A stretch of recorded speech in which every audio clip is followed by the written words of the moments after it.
Sir मैं Virendra Kumar can Bharatpur से हूँ, ग्रामीण क्षेत्र से हूँ। और मैं दोनों पैरों से विकलांग हूँ। तो सर जब मैं छोटा सा था तो मेरे घर वालों ने कहा कि अब ये क्या कर पाएगा, इसके दोनों पैर नहीं है। मतलब बचपन लेकिन से दोनों पैर ही नहीं है आपके?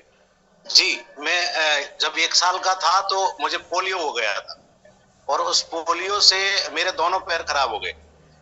तो मैं चल फिर नहीं सकता था। मेरे गांव के जो बच्चे थे मेरे साथ के, वो मुझे उठा करके स्कूल ले जाते थे। मुझे पहला दिन याद है, जब मैं स्कूल गया, कोई मुझे ले गया तो हमारे यहाँ एक पेड़ था, उस पेड़ के नीचे पहाड़े वो ले जा रहे थे, दो एक टन, दो दो दूनी चार, इस तरीके से। तो मैं उसमें शामिल हुआ और मुझे बड़ा अच्छा लगा उस दिन कि यार ये तो बहुत अच्छी चीज है, पढ़ना चाहिए। तो फिर मैं उन बच्चों के साथ जाता था कि भाई मुझे ले चलो, तो मुझे वो ले जाते थे। तो घर वालों ने देखा कि इसमें कुछ ललक है, तो घर वाले भी फिर मुझे उठा करके और स्कूल पहुंचा देते थे। 5 तक जब मैं पढ़ता था तो टीचर्स को भी लगा कि हाँ, ये लड़का बहुत अच्छा है, पढ़ सकता है। तो मैं खूब अच्छे से पढ़ा और 5 तक मैं स्कूल टॉप रहा। फिर 6वीं में मेरे दूसरे गांव में मेरा एडमिशन हुआ, तो मैं वहां जाने में असमर्थ था। लेकिन घर वालों ने हिम्मत नहीं हारी, उन्होंने साइकिल अरेंज की और किसी दूसरे बच्चे को कहा कि बेटा तू इसको ले जाया कर। और 1 रुपए रोज मेरे पिताजी देते थे उसको कि भाई तू हमारे बच्चे को ले जा, और ले आ। तो वो ले जाता था मुझे और ले आता था। 7वीं क्लास में जब मैं पढ़ता था तो पहली बार मुझे ट्राई साइकिल मिली, जो 3 पहिए की होती है सर। तो उससे फिर मैं जाना शुरू हुआ। पर लेकिन मेरे गांव से जो रोड था वो लगभग 1.5 किलोमीटर था। तो अब रेत था और रेत में मुझसे वो साइकिल चलती नहीं थी। तो मेरी जो छोटी बहन थी वो रोजाना बस स्टैंड तक मुझे लेके आती, और शाम को जब छुट्टी होती तो वो मुझे वापस लेने आती। मैं इस तरीके से पढ़ता रहा और 6वीं, 7वीं, 8वीं, 9वीं, 10वीं, इवन मैं हमेशा स्कूल टॉप रहा। और स्कूल टॉप के बाद फिर मुझे दूसरा स्कूल चेंज करना पड़ा। 11वीं क्लास में रुदावल स्कूल में गया, तो वहां मुझे हॉस्टल में रहने का मौका मिला। लेकिन हॉस्टल में क्या था कि बच्चों का जो क्रम होता है कि भाई उधम मचाना, नहीं पढ़ने देना, जो पढ़ने वाले बच्चे हैं उसको थोड़ा सा डिस्ट्रैक्ट करना। तो मैं क्या 3 दिन हॉस्टल में रहता और 3 दिन घर आ जाता। और मेरे गांव से जो बस स्टैंड था वो 1.5 किलोमीटर था कम से कम। तो वहां से मुझे बिल्कुल मुझे क्या, भाई मैं गरीब परिवार से था, मेरे पिताजी मजदूर थे। तो उन्होंने कहा भाई जो सुविधाएं ना, वो सुविधाएं थोड़ा कम मिलती थी। तो मुझे जो जूते मिलते थे तो मैं उन जूतों को पैरों से उतार के और कंधों में डाल लेता था, लेस बांध करके, कि जूते नहीं फटे, वाली पैर फट जाए। मेरे घुटने घिस जाते थे, पैर घिस जाते थे, कोई बात नहीं, लेकिन जूते नहीं घिसने चाहिए।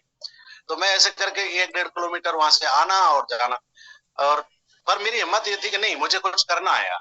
मैं जब हॉस्टल में रहता था तो मेरा जो हॉस्टल वार्डन था तब वो कह रहा एक दिन की, वीरेंद्र अगर मैं तेरे जैसा होता तो मैं अपनी जीवन लीला कभी की समाप्त कर देता।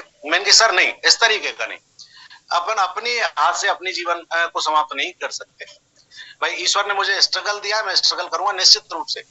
ईश्वर जिस दिन मुझे मारना चाहे वो मार सकता है, कोई दिक्कत नहीं। तो सर इस तरीके से मैं 12वीं पास हुआ, वहां भी मेरी रैंक अच्छी थी। 12वीं के बाद मैं भरतपुर में आया, ग्रेजुएशन शुरू किया। वो साल मेरे लिए अनलकी था। मेरे पिताजी दुनिया से चले। उसके बाद मुझे जो इनकरेजमेंट दिया वो मेरे बड़े भाई ने दिया। तो वो जॉब में थे, बोल तू तो पढ़ यार, देखी जाएगी। मैं पढ़ता रहा। मैंने क्या कंपटीशन की तैयारी शुरू कर दी। यार ऐसे काम नहीं चलेगा भाई, कुछ तो अब भाई मान लो जॉब में है तो कोई बात नहीं, लेकिन मैं कुछ नहीं करूंगा तो फिर जो पूरी फैमिली का जो वजन है वो भाई साहब के ऊपर ज्यादा आ जाएगा और फिर दिक्कत होगी। तो मैंने कंपटीशन शुरू कर दिया सर। हर वर्ष में कंपटीशन पास करता। फर्स्ट ईयर मैंने मिलिट्री स्कूल धौलपुर में टेस्ट पास किया, लेकिन इंटरव्यू में फेल हो गया। सेकेंड ईयर में मैंने रेलवे का मुंबई से पास किया, लेकिन इंटरव्यू वहां भी फेल हुआ। उसके बाद फाइनल में मैंने एसएससी का पास किया। तीनों टेस्ट होते थे, प्री, मेन और टाइप टेस्ट, और तीनों पास किए, लेकिन पोस्टिंग मेरा नहीं हुआ। मैं ऊपर तक पहुंच जाता और फिर नीचे होता। मैंने कहा ये हो क्या रहा है। पर लेकिन मेरी जो फैमिली थी उन्होंने बिल्कुल हमेशा सपोर्ट किया, कोई बात नहीं। जैसे ही मैं असफल होता उन्होंने कहा कोई बात नहीं, तू तो आगे बढ़, देखी जाएगी।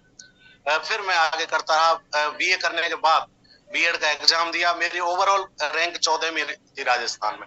उस समय 6000 बीएड किया करते थे सर। तो फिर मुझे हिम्मत हुई कि हाँ मैं कुछ कर सकता हूँ। लेकिन मेरा जो उद्देश्य था सर, मैं प्रशासनिक सेवा में जाना चाहता था। मेरा हमेशा ये उद्देश्य था कि मुझे प्रशासन में जाना है, आईपीएस बनना है, वो सॉरी आईएएस बनना है या आरएस बनना है। भैया तो प्रशासन में वहां जाऊंगा या राजस्थान में जाऊंगा। लेकिन घर वालों ने सोचा भाई मान लो आईएएस नहीं बना तो बीएड कर ले। परिवार में हमारे ताऊ जी के लड़के सर्विस में, अच्छी सर्विस में, तो उन्होंने कहा कि यार कोई बात नहीं, तो बाद में देख लेना, अगर बीएड तो कर ले, कम से कम नौकरी तो लग जाएगी। मान लो उसमें नहीं लगा तो फिर सर मैंने बीएड की। बीएड के बाद मैंने कहा भाई साहब मैं जॉब कर लूं। 1200 रुपए मुझे मिले। मैं इंग्लिश लिटरेचर से था, तो पहली बार मैं स्कूल गया तो उन्होंने कहा 1200 रुपए हम तुम्हें दे देंगे। लेकिन भाई साहब जब मैंने बोला भाई साहब मैं जॉब कर लूंगा, नहीं, जॉब करना है तो सरकारी जॉब करना है, नहीं तो नहीं करना।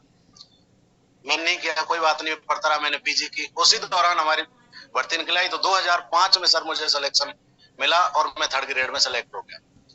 उसके बाद मैंने कहा कि यार मेरा जो उद्देश्य था वो बड़ा बनने का था और ये तो बहुत कम रह गया। तो सर मैंने इधर उधर देखने की कोशिश की। तो हमारे यहाँ एक रिसेंट कंपनी हुआ करती थी, इंश्योरेंस का काम करती थी, वो प्राइवेट इंश्योरेंस किया करती थी। तो मैंने उसको ज्वाइन किया सर्विस के साथ साथ कि यार ये करना चाहिए। तो वो तो 1 साल चला, लेकिन ज्यादा कुछ नहीं कर पाए।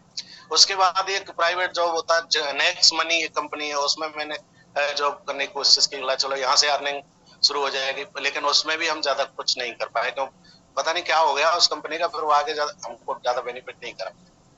उसके बाद मैं अपने एजुकेशन का जो दौर है वो कर ही रहा हूँ। और मैं तो जब था ना कि भाई हम क्या कर पाएंगे, लेकिन मैं मोटरसाइकिल भी चला लेता हूँ। फिर उसके बाद मैंने देखा कि भाई अपन यार सब दुनिया के पास कार होती है, तो कार भी होनी चाहिए। और कार तब होगी जब अपने पास अलग से इनकम होगी। नौकरी में तो बहुत सारी व्यवस्था इस तरीके से अपन कर नहीं पाएंगे। तो मैंने कार भी अरेंज की सर। मैं कार भी ड्राइव करता हूँ, दोनों पैर नहीं होने के बावजूद भी, क्योंकि मैं ये सोचता हूँ कि मैं जो और कोई नहीं कर सकता मैं वो कर सकता हूँ।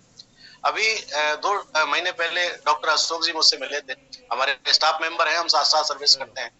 तो इन्होंने कहा कि यार ये प्लान है इस तरीके का, आप मशीन देख लो। आपकी मैडम, मेरी मैडम जो है वो वैसे परेशान रहती हैं, इनको क्या है थायराइड है, आर्थराइटिस है और न्यूरो की प्रॉब्लम है। तो मैं जयपुर से ट्रीटमेंट लिया करता हूँ।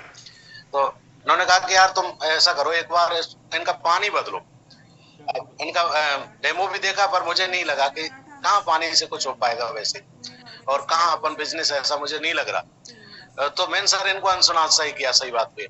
लेकिन कभी फिर इन्होंने एक आध बार और टोका कि यार साहब देख लो अगर हो सके तो। फिर मुझे सर 7 तारीख को या 6 तारीख को इनसे और ज्यादा इम्प्रेशन हुआ कि यार देख तो लो आप एक बार, जूम मीटिंग आप ज्वाइन करो। तो सर मैं 8 तारीख से ज्वाइन कर चुका हूँ इसकी मीटिंग, आपकी जूम मीटिंग।